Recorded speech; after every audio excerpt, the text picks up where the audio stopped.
I'm going to take you back a few years to when I was born in 1926. I was born in Brooklyn at 458 15th Street, Brooklyn, New York, in a section called Park Slope. It was right on the southern corner of Prospect Park. Beautiful location, had all kinds of transportation. The trolley car ran right past the house in front.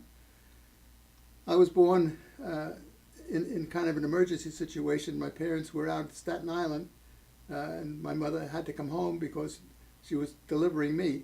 And she told me later on, when I could understand things, I was being born while she was on her way home. I was a breech baby, and she told me by the time she got home, one foot was hanging out. So it was a difficult birth. My grandmother, my father's mother, was a midwife, and she was there and made the delivery. My father was there as a helper, and thank God he was there, because when I was born, they unwrapped the umbilical cord from around my neck, and he breathed life into me. So I owe him a lot. And in the front room, Lee, up at above where the picture molding is. Come here, buddy. Let me do something. I was betting she wanted to come back. Oh. He's very hairy, so. What you were saying about the front? There was a mural painted on the wall up where the white part of the wall is. My grandparents bought it. It got to be my mother's. And she had her brothers living here. She had 3 brothers. Okay. We were all living here. And it was Depression time. And the first one wasn't paying rent. The next one wasn't paying rent. Didn't have any money. So we got foreclosed. Oh. So that's why I moved out to Long Island. Okay. I was 17 when I joined the Navy. And at that age, I could join as long as I had my parents' permission, which they gave me. My brother had already been in, and he had to get permission as well. So we followed in my father's footsteps. He was in the Navy in World War I, and we followed his lead, and we both went into the Navy. I went in primarily because it was the patriotic thing to do. I enlisted. The draft was on. I could have waited till I had gotten drafted, but I didn't want to do that because I wanted to choose my own branch of service, which was the Navy, and I got what I wanted, and it worked out well. I initially wanted to be a pilot, and I went down to the recruiting station, and I took all the exams to become a pilot, and took all the physical aspects, and the last test that they put me through was the depth perception test, which required me to operate 2 cables with a target at 20 feet away, and the 2 cables, one was to pull it to me, the other was to pull it the other way, and I had to line it up with a stationary target, and I couldn't do it. And the instructor said, I can't pass you unless you can pass this. So I said, oh gee, I really wanted to fly. He said, you can fly. I said, oh really? I just flunked the test, how am I going to fly? He said, you can become an aerial gunner. And I said, I don't think so, because the statistics at that time said that the average life expectancy of an aerial gunner in combat was 10 seconds. And I figured, I'm too young to die, so I'm not going to do that. So they sent me to diesel school. I became a diesel mechanic.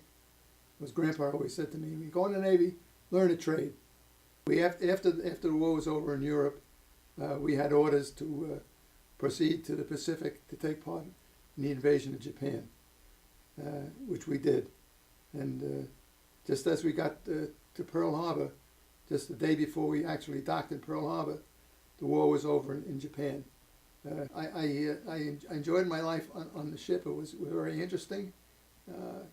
I worked below decks in the engine room, and I can remember one incident. I was on boiler watch, which was a regular boiler that was used to change seawater into drinking water, and that's where we got our supply of fresh water.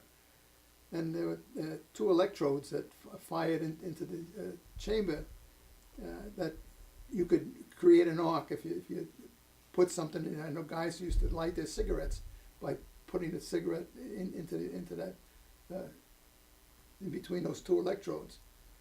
So when I was down there by myself one day, and I said, let me see what I can do with that. So I had a pencil, and I stuck the pencil in there, and the spark was jumping from the electrodes through the carbon on the pencil tip, until I turned around and put my hand on a metal railing, a pipe railing, and that got me jolted across the engine room. I found myself on the floor, on the deck, not knowing how I got there. I came out of the Navy, and I used the GI Bill.